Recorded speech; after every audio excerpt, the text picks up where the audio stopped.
My TED Talk is on memory systems and forgetting. Memory is a capacity that permits organisms to benefit from their past experiences. The first component system is the working memory. It should be thought of as a system that incorporates characteristics and functions traditionally associated with sensory, perceptual, attentional, and short-term memory processes. The second component system in the memory structure is long-term memory, which is a more permanent storage repository of information. Views about the structure of memory have gone through many different phases throughout the history of the study of memory. It can be traced back to the Greek philosophers. However, one characteristic of memory structure that is now commonly accepted is that a part of memory is oriented towards events that have just occurred, while a part is related to events in the past. This is not a new idea. In fact, in 1890, William James wrote of an elementary or primary memory that makes us aware of the just past. He distinguished this from a secondary memory that is for properly recollected objects. George Miller in 1956 provided evidence to indicate that we have the capacity to hold about 7 items plus or minus 2 items such as words or digits in short-term storage.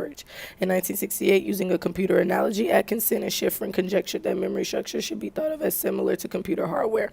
They considered that the software that allows the computer to function constitutes the control processes, which involve memory processes such as storage and retrieval of information and are under the control of the person.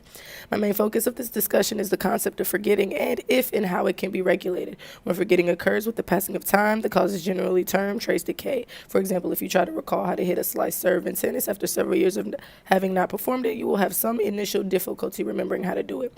Forgetting typically refers to a retrieval problem rather than to information no longer in memory.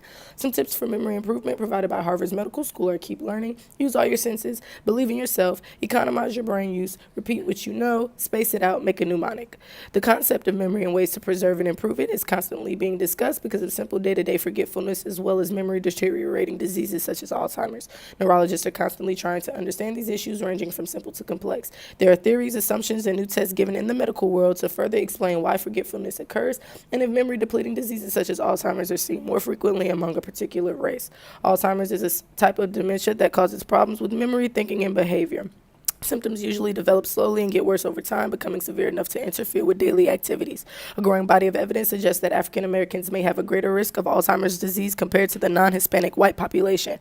Yet knowledge about diagnosis, management, and treatment of the disease is based almost exclusively on studies of non-Hispanic whites.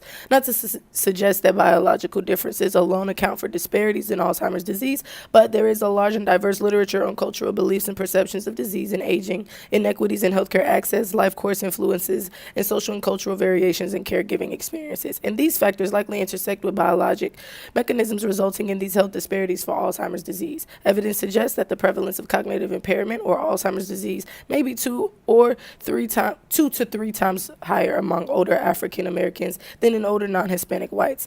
To conclude, memory is the capacity that permits organisms to benefit from their past experiences, and it is also comprised of different structures. Views about the structure of memory have gone through many different phases throughout the history of the study of memory. However, one characteristic of memory structure that is now commonly accepted is that a part of memory is oriented towards events that have just occurred, while a part is related to events in the past. Forgetting is more so caused by the passage of time and the misplacement of those older memories. Disease prevention or delaying disease onset is likely to be the critical component to reducing racial disparities in Alzheimer's disease. However, disease prevention first requires the identification of risk factors for cognitive decline and subsequently the development of strategies to modify behavior or intervene with treatment. Studies have shown that African Americans are more likely to obtain these diseases once elderly. However, studies have also shown that the diseases develop slower amongst African Americans and they live longer with it compared to whites. There are different ways one can preserve and improve their memory, and with doing this, they can improve memory and help hinder the progression of memory loss and its potential diseases.